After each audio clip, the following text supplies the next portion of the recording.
Rockin' Royal, rockin' Navy, know y'all with me, let's get it, baby, Rockin' Royal, rockin' Navy, know you. Welcome back to another edition of the KSL.com Rockin' Royal podcast. I'm your host, Sean Walker, covering all things Cougs and Big 12 for Utah's largest media outlet, KSL.com. Appreciate you guys joining us here on the podcast feed as we try to get around to the split season once again. Spring football season has commenced, but BYU men's basketball is keeping the spotlight right now. Arguably the hottest team in the country at the moment, riding a 6-game winning streak after Saturday's win over West Virginia. That included just the second double-double of the year from Fousseyni Traore, who has handled his role coming off of the bench with a remarkable aplomb, I think. And this is a BYU team that, as the calendar turns to March, and normally, coaches have their guys set, their rotations, their pretty strict playing time. BYU, and this is a credit to head coach Kevin Young, I think, in his first year, has actually expanded the rotation to see a lot of minutes from guys like Traore, Dallin Hall, who's also coming off of the bench now, Dawson Baker, Trey Stewart has expanded his role in this offense significantly. I think Dawson Baker, I really think it'll prove dividends for this BYU team going down the stretch as they look to try to make a little bit of a run in March. ESPN.com's Joe Lunardi currently has this BYU team as a lock to make the NCAA tournament, and I've been holding off on my own personal predictions just because I think that the lock status has a different meaning for a lot of people right now. A lot of people talk about being locks right now, but maybe that could change. Once you're a lock, you're a lock, and lock status means that you're in the NCAA tournament field even if you lose the rest of your games the remainder of the season. And after last week, really after that win over Arizona State, I think when BYU first reintroduced itself into the top 25, definitely after that home win over West Virginia, I think that's the case with this BYU team. They could go 0-3 the rest of the year with an opening game loss in the Big 12 tournament. And I think this team is still in the field and probably a pretty middle-of-the-road seed as well. That's what BYU is playing for at the moment. It's not to get into the tournament anymore. It's to try to get the best seed possible. And they've got plenty of opportunities in these final couple of games, starting Tuesday against number 10 Iowa State on the road. That's a game where BYU can go into Hilton Coliseum, break the Hilton Magic, knock off the Cyclones in Ames, a team that's been very good, but it's also shown itself to be a little bit susceptible. Then I think BYU can make a huge statement in terms of their seeding resume for the Big Dance coming up. At the very least, it'll make a big deal for BYU seeding resume for the Big 12 tournament next week in Kansas City, where a win in Ames would all but guarantee, I believe, BYU a top 4 bid in the conference tournament, which gives them a double bye into the league semifinals. And then, of course, there's the in-state rivalry game on Saturday against Utah at home in an already sold-out Marriott Center. You know that place is going to be rocking. It's not just BYU's rolling right now, but any game against Utah always gets to be rocking. It doesn't matter what sport. It could be tiddlywinks for all that matters. Those games are always intense. They're always emotional. They're always crazy. Just as the BYU women and the Utah women Saturday afternoon with that remarkable, and BYU would say heart-stopping, loss to the Utes on Maddie Wilkes' buzzer-beating three-pointer in overtime. Just an absolutely remarkable game that one was. Go check the highlights if you haven't seen it yet. But for this BYU men's basketball team, this is a squad that currently ranks, let me see the numbers. I had them pulled up here. 23rd in the AP Top 25, I mentioned. They're number 26 in the NCAA's preferred evaluation tool, the net rankings. 25th in KenPom for you predictive analytics lovers.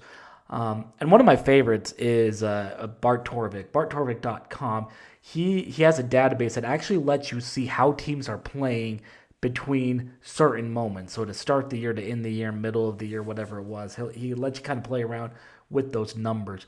And since the start of BYU's 6-game winning streak, February 11th at West Virginia, the Cougars are currently playing like the third best team in the country, according to Bart Torvik's analytics.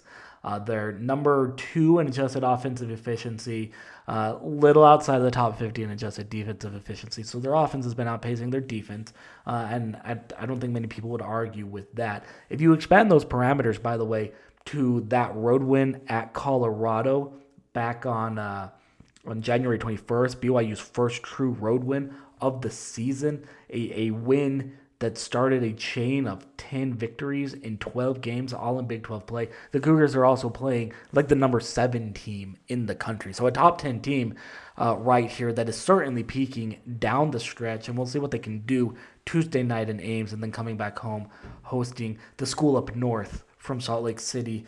That's later tips, 7 p.m. Mountain Time, I believe, ESPN2 on Tuesday, and then I think that's an ESPN Plus game Saturday at BYU. So if you haven't gotten tickets, again, it's sold out. SeatGeek is the preferred secondary market provider. That's where you can get tickets over there as well. In the meantime, I'll catch up with you guys about basketball a little bit later, maybe after some of those games in the week. But in the meantime, I also stopped by BYU football spring practice. They opened spring about a week ago with only 3 quarterbacks on the rosters. They're down to Jake Retzloff, McKay Hillstead, and Trayson Bourget. Retzloff is the unquestioned starter going into his redshirt senior campaign, or as of right now is his redshirt senior campaign for the Cougars. And then Hillstead and Bourget are battling it out for backup and rotational minutes as well. They'll add a 4th in Bountiful's Emerson Geilman in the summer after he graduates, and joins the Cougars ahead of fall camp. So that'll be their 4th quarterback. But it's all necessitated by incoming roster cuts in response to the House v. NCAA settlement, which is expected to pass later this spring. That will cut down college football rosters to 105 from 120 or a little over 120 in some cases because of walk-ons and that sort of thing. They're BYU, just like every other program in the country that opts into house settlements, will be limited to 105 players on their roster. So that's kind of the big...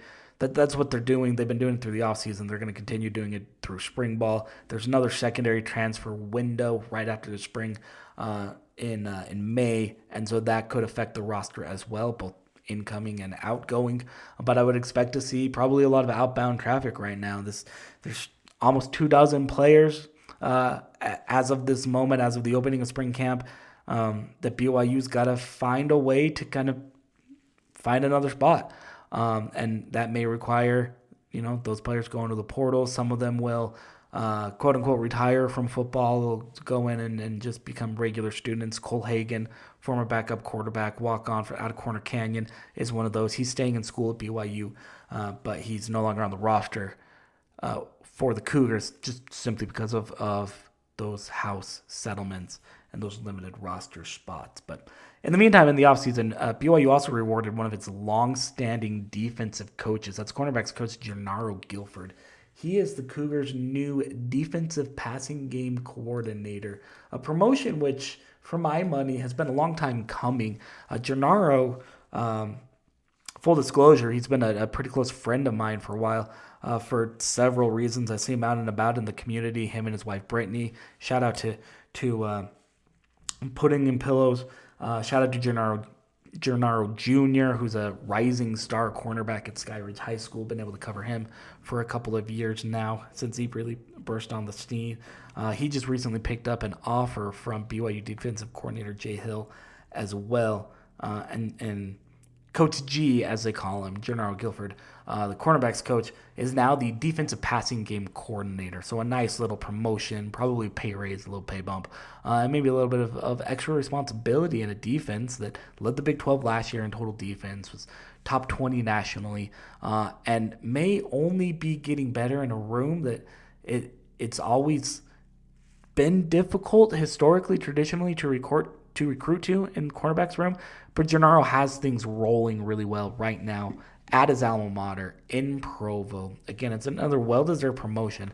So I caught up with him after practice, and I just wanted to know. I asked him, what's it like having that stability as you head into the next decade at your alma mater at BYU? It's nothing short of amazing, to be honest with you, especially when you're surrounded by great guys and great coaches and great fathers and great men, guys who I can learn from every day, not just on the field but off the field. So it's just a blessing to be appreciated and, again, to be surrounded by guys like that. Yeah, and being surrounded by a really good defensive staff, very limited change. I don't know if there were any changes on the defensive ends this year. Very, very few, at least. Maybe some of the lower levels, obviously. But to be able to work, what's the chemistry like between you and Jay and Justin and Sione and just some of the defensive K-pop, I guess I should probably mention him, and just kind of that whole group, because it seems like you guys are working really well together right now. You know what, man? Everybody works very, very well together from the front end to the back end, as far as from the D-line all the way to the corners. Everybody has their input on everything. So, there's days that K-pop talk to me about the corner play and things that they've done, and so does Coach Enna, and it just goes down the line from top to bottom. Coach Hill and Gary Anderson and Chad and everybody, so it's definitely a collective thing as far as the coaching goes, and I think that's why we're having so much success, because we really don't have a ego problem as far as having other guys at different positions input. At the end of the day, we all want to be good, and there's a million ways to skin a cat, and if K-pop's way is better than mine at that point, then that's what we're gonna do. Sure. So it's just a blessing to be around those guys and be surrounded by great football minds. Yeah. I'm glad you mentioned them, because I feel like analysts don't get enough credit sometimes, but Chad K, I'm not even going to try his last name. I never have for years covering him. And then Gary, obviously, on the defensive side. It seems like they had a really strong influence in this defense. Is that fair to say from last year and maybe even going forward? Oh, yeah, for sure. 100%, man. Gary's a mastermind. I mean, as you know, he just got inducted to the Hall of Famer. Hall of Famer, so, just his knowledge of the game, his experience, and both of their experiences, from Chad to where he's been, all the different places, all the different stops in different schools, man, both of those guys are amazing, and just we're very, very fortunate to have them around, and then, there's other guys, the Gavin Fowlers, the Rob Daniels, and the Hayden Livingstons, and all of our GAs and analysts, the Wes Johnsons, and everybody, Randy Cords. So we have a room full of very, very smart guys, man. And again, there's no egos. Anybody can input on anything. Sure. And again, I think that's what makes us a good defensive staff. Yeah. And it starts from the top. Jay Hill has to allow that, and he does. It's not like just because they're a GA or a volunteer or analyst. Like, it's not like, oh no, you can't talk or give your input. He wants everybody's input, and he genuinely wants it.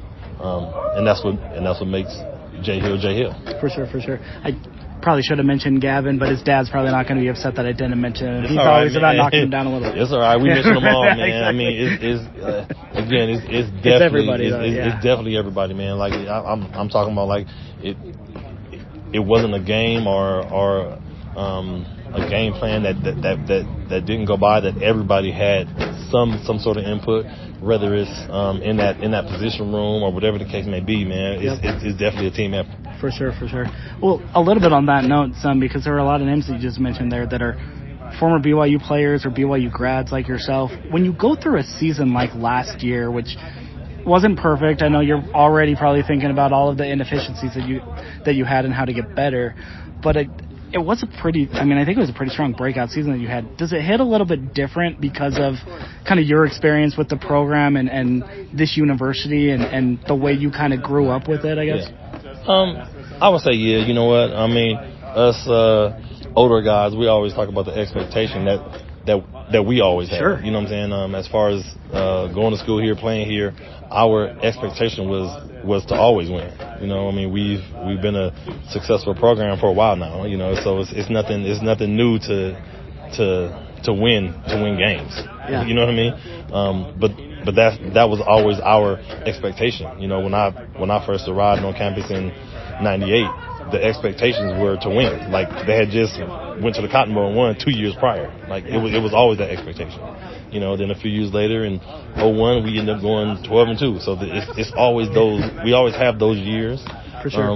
Where we kind of win those 10 to 12 games. But again, I think it's that the expectation of this program, the expectation of us winning.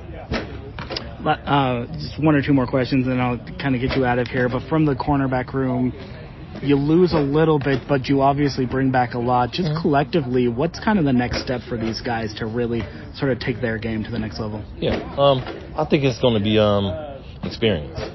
You know, I lost two guys who was very, very experienced, two guys who played a lot of football, you know, and Mark Collins and Jacob Robinson, who both, you know, started as freshmen and sophomores. So my young guys are very, very talented. So it's just going to be experience and getting better every day, not taking any day for granted, any rep for granted, Sure. Just trying to get better every single day. If we can get 1% better every single day, I'm speaking as an entire unit. I think we'll be all right. I felt a little some type of way when Jacob Robinson was left off of the NFL Combine list. Yeah. Although that probably doesn't really matter that much at the end of the day. But from a guy who knows him really well, does J-Love have what it takes to make it to the league, do you think? 100%. And I think whatever team he ends up going to, I think he'll have a great chance of making the team, and not only making the team, but having a good career. I think teams would be surprised when they see him in camp and how he can cover and how physical he is for his stature, and just how sticky he is in coverage and his ball skills. Yeah. Not afraid to play special teams. So I'm looking forward to what he does next level. Yeah. Last question, I'll get you out of here on this. Not a football question, but I've heard you've got a tip for the best pudding in Utah County. Is that true? It is. You know, my wife makes a banana pudding, and she makes some strawberry one. You know, I've gained about 30 pounds. That must mean it's good. Yeah, it is. You know, but all the guys love it. You know, so she's doing a pretty good job. You know, she sells it at the stadium. Sells it at a few restaurants around town. So she's doing a great job, and proud of her. And when I go home, I'm gonna need some. I want to send the my readers to go Google what's the name of her company? Pudding in Pillows. Just putting in pillows. Yes. Putting in pillows. Yes. Okay, not putting in. Putting Yep. in. Had 'em singing like a flute. We don't play around with no oops. Or them Aggies up in Ogden, they not rocking how we rocking. Rockin' Navy, rockin' Royal, rock your hands. Rockabye babies, rock the stands with the fans. If you with us, raise your hands. Rockabye baby, rockin' Navy. Shout out to my teams, wives and babies. Rockin' Royal, rockin' Navy.